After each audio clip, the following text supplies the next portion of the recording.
neste momento, Deus, através desta emissora, leva até você mais um programa de fé, com mensagens, hinos e orações a seu favor.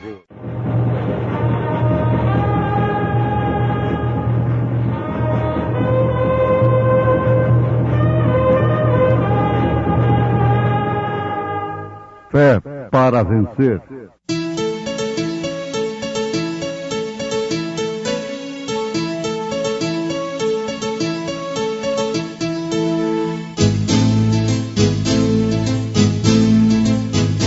Mensageiro Deus enviou, seu profeta seu profeta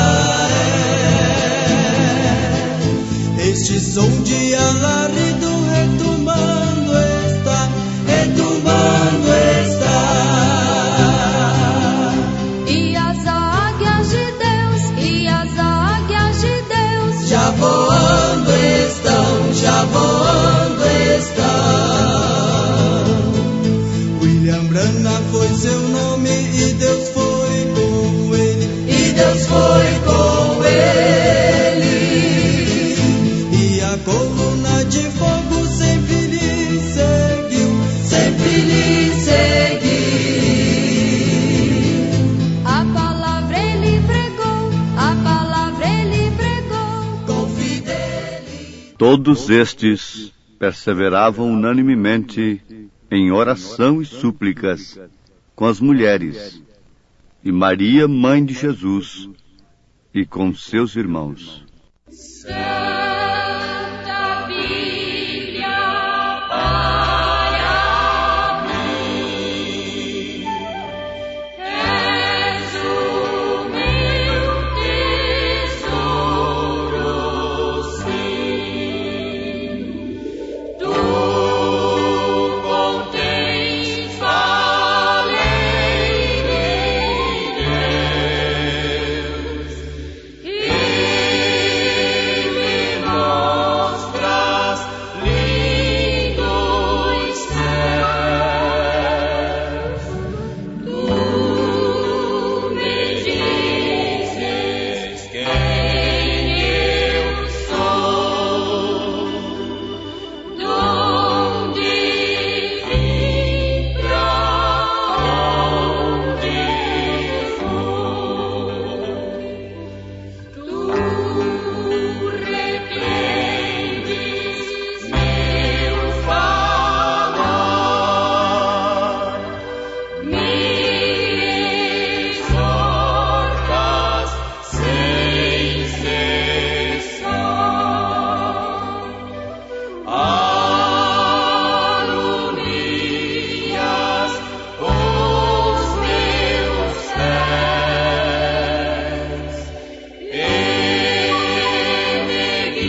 Uma Bíblia que está aberta a todo mundo é a natureza.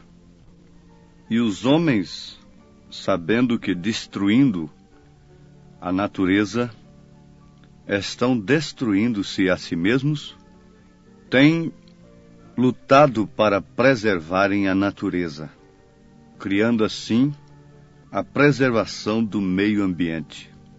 Mas o que acontece, ouvintes, é o seguinte, que se os homens estivessem sob o plano de Deus, não haveria esta luta pela preservação da natureza. Porque a natureza é criada para preservar o homem, e não o homem preservar a natureza. Isso é interessante. Da terra se tira o alimento, das árvores, frutas, legumes, oxigênio, o oxigênio puro, etc. Então, se os homens estivessem sob a ordem de Deus, poderiam se alimentar livremente da carne silvestre, sem precisar de comer dessa carne cruzada, cheia de hormônio e tantas outras coisas, sem, contudo, destruir a natureza. Por que existe uma demanda tão tremenda, tão grande, para a preservação da natureza, do meio ambiente? É por causa da perversão, que é acompanhada pela destruição.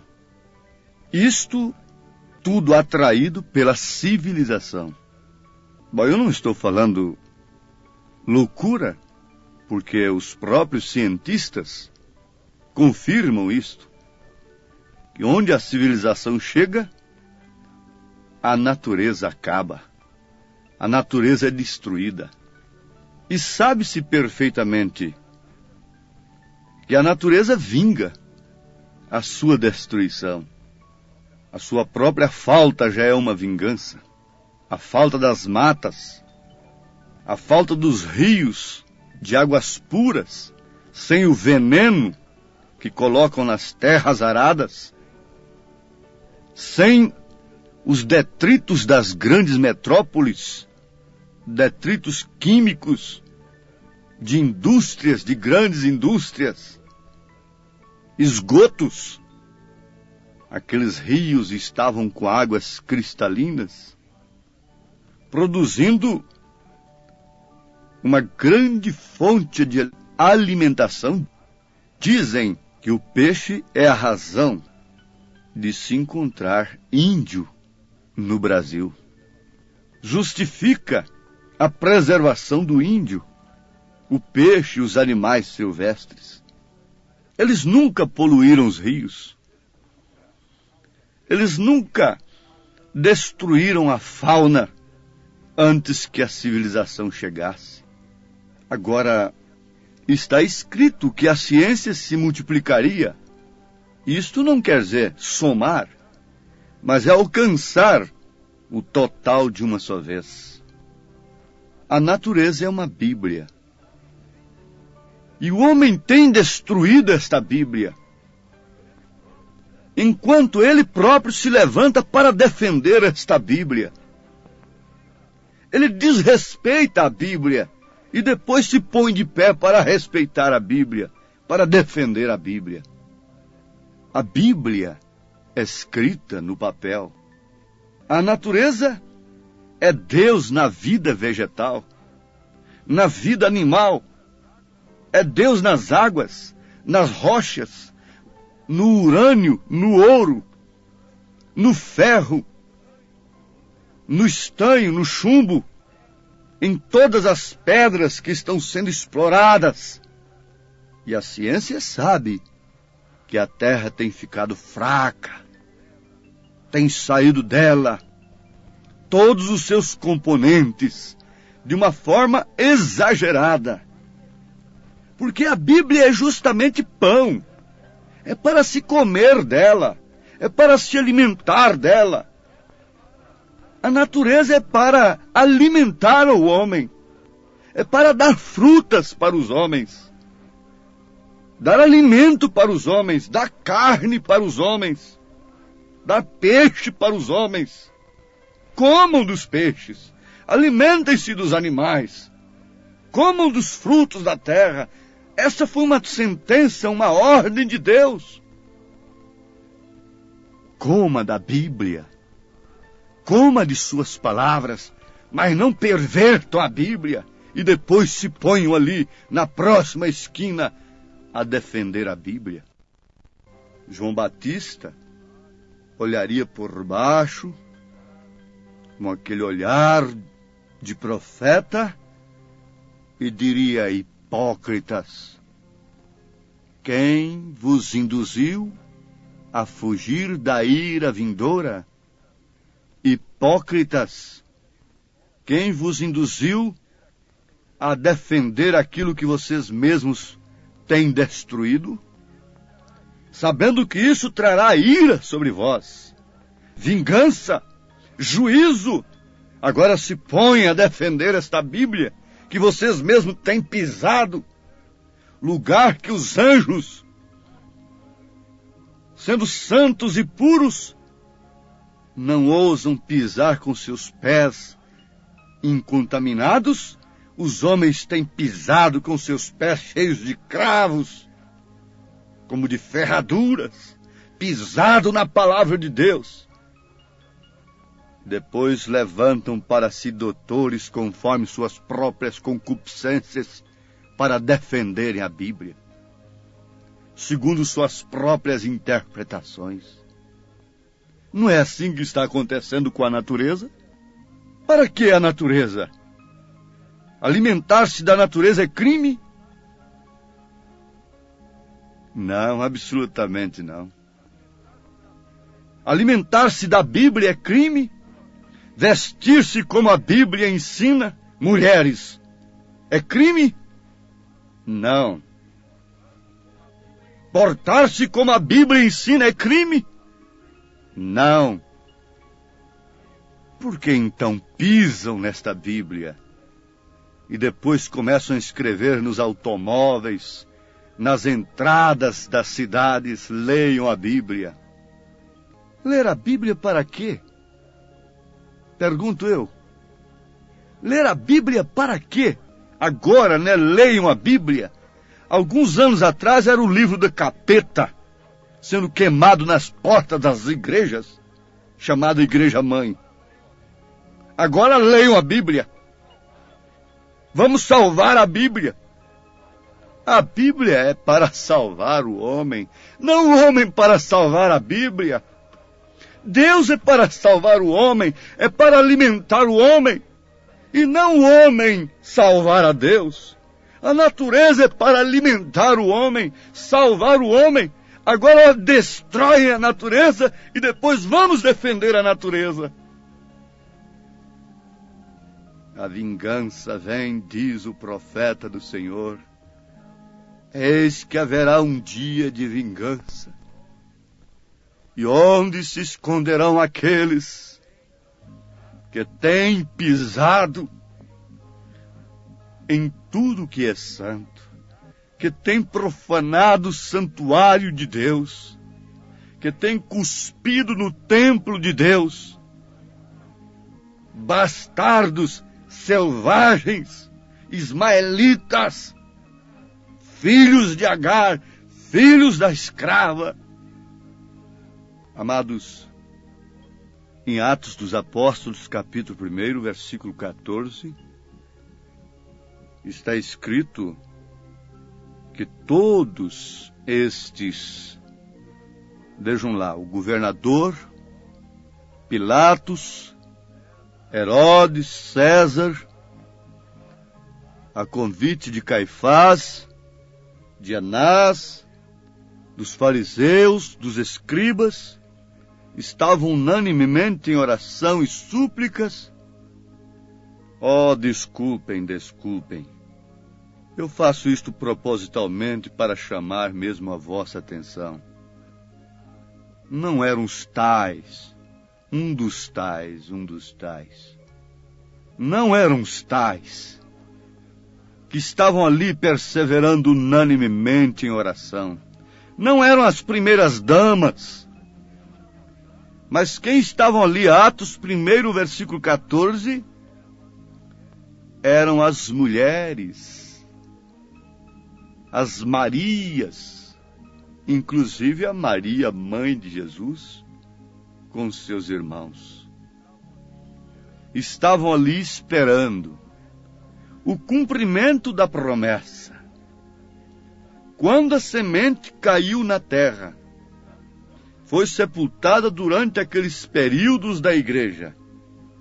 Paulo, Irineu, Martim, Columba,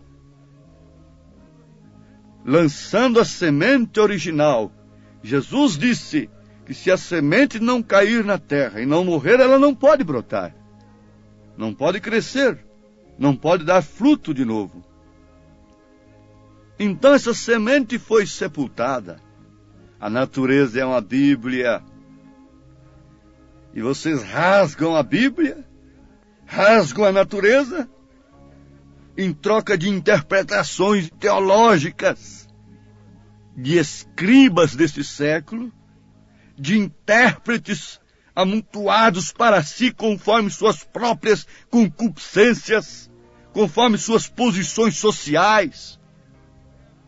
É isto que tem acontecido, rasgando, mas a natureza está ali dizendo que a semente foi plantada até na Era Negra, a Era de Columba. A Bíblia não falha nisto, e a história comprova isto. Logo brotou com Martim Lutero um tipo de Agar, trazendo ainda como uma escrava vícios e tantas coisas, apenas crendo que a salvação seria pela fé, de graça, e não através de penitências e de indulgências. Muito bem, brotou a semente. A natureza está pregando. É uma Bíblia. Rasgam esta Bíblia. Rasgam este livro. Pisam neste livro. Depois vão defender este livro. Façam monumentos para esses livros. Vocês mataram os profetas e depois fizeram túmulos para eles. Erigiram túmulos para eles. Matam a Bíblia, rasgam a Bíblia. Depois vão erigir monumentos para praças de casaizinhos imundos. A Bíblia. A Bíblia. Mas aceitar? Não. Isso é fanatismo, isso é loucura. Lutero veio com justificação, Agar. Wesley com santificação, trazendo o sangue. Sara trazendo um filho legítimo com o mesmo pai de Ismael, Abraão.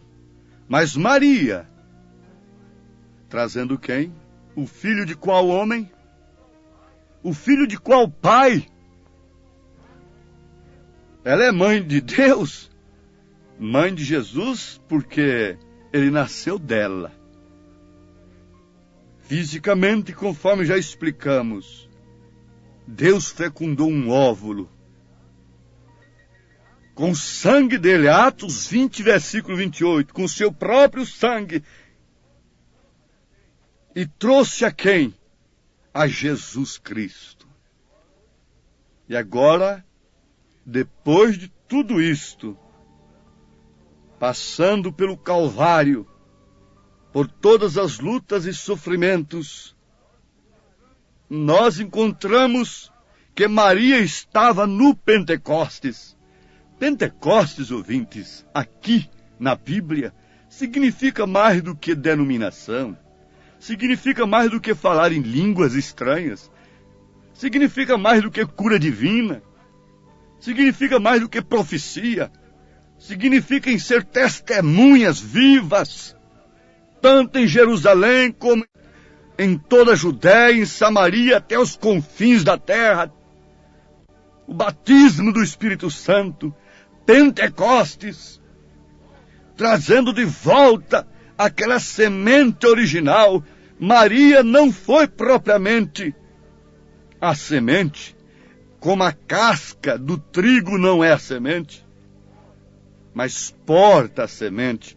Maria foi uma portadora, simbolizando a era pentecostal, que adoram 1910 no Brasil, e, no entanto, desprezam o 1963 na terra. Crucificam novamente o Filho de Deus, negam a palavra, rasgam a Bíblia, pisam na Bíblia, depois vamos defender a Bíblia. Mete tratores na natureza, derruba as matas, queima as matas, polui os rios, depois vamos defender a Bíblia, vamos defender a natureza. Mas isso é juízo. A consequência está vindo sobre a terra por destruir a natureza. A consequência é fatal. O ímpio por si se destrói. Toda a civilização do homem terminou com juízo. Veja o dilúvio. Veja a Torre de Babel, que queria se ligar aos céus por meios humanos, por credos e dogmas, confusão. Caiu a grande Babilônia. Mas agora aqui está a semente de volta. Essa noiva, depois da era pentecostal, já secou, é palha. É a semente real. É Cristo mesmo. É Jesus. É a manifestação do Filho do Homem nos dias idênticos a Sodoma e Gomorra, nos dias iguais aos dias de Noé. Manifestação do Filho do Homem, de Cristo em esta semente genuína. Porque quando a figueira brotasse, esse Israel brotou. As árvores dessem seus frutos, as denominações. Ali tinha aquela base. Dentro da base tinha semente. O sol veio, ela secou, e logo parte aquela semente, salta fora. Sai fora dela, porque está seco todo o sistema humano de adoração a Deus. Está seco, e a semente salta com esse sol que tem vindo. Salta para a vida eterna, salta para o arrebatamento. Tome Deus em sua palavra. Não é tempo de brincar de ser crente. Não é tempo de brincar de cantar. Não é tempo de brincar de coral, de quartetos, de vender músicas. É tempo de voltar para Deus. É tempo de saber se é semente ou se é casca. A casca é apenas portadora da semente, mas a noiva é a semente. Estava, na verdade, dentro dessa casca, mas a casca secou e você saltou fora. Em nome de Jesus Cristo. Amém.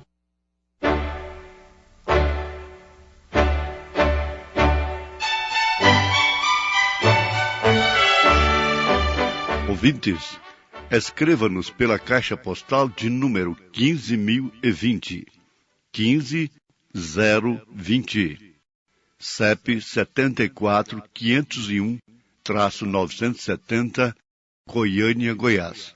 O nosso endereço na internet é www.apalavraoriginal.org.br. Volte a nos ouvir amanhã novamente neste mesmo horário, nesta emissora, se o Senhor nos permitir, com fé no Filho de Deus, a fé que vence o mundo.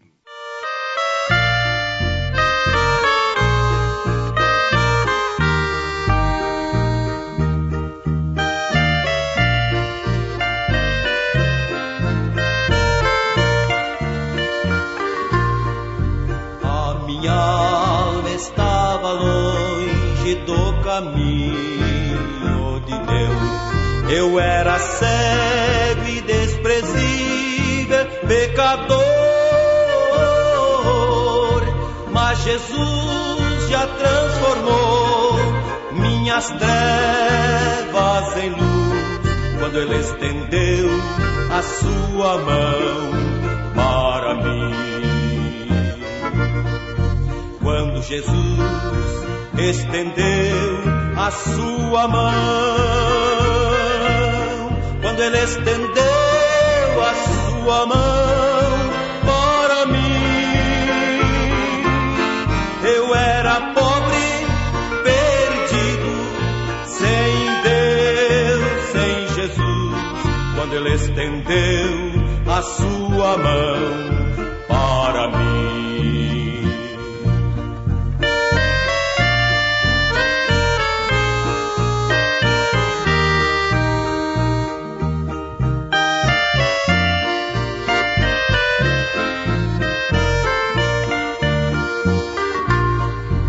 Agora me regozijo desde que o aceitei, e na tempestade eu posso sossegar, pois com Ele estou liberto do perigo do mal, desde que Ele estendeu sua mão para mim. Quando Jesus estendeu a sua mão, quando Ele estendeu a sua mão para mim, eu era pobre, perdido, sem Deus, sem Jesus, quando Ele estendeu a sua mão para mim.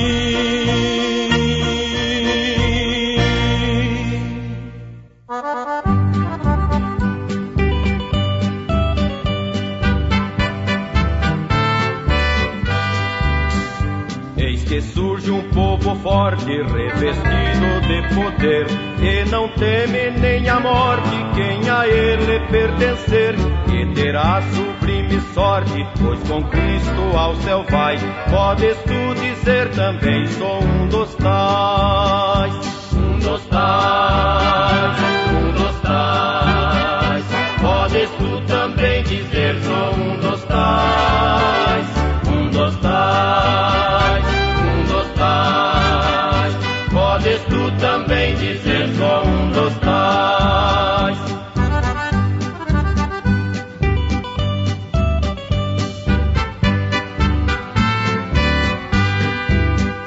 No cenáculo reunidos, com poder buscava então, pelo amor de Deus unidos, aclamar em oração.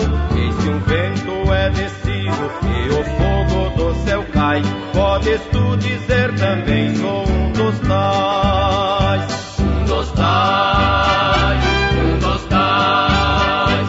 Podes tu também dizer, sou um dos tais, um dos tais, um dos tais. Podes tu também dizer, sou um dos tais.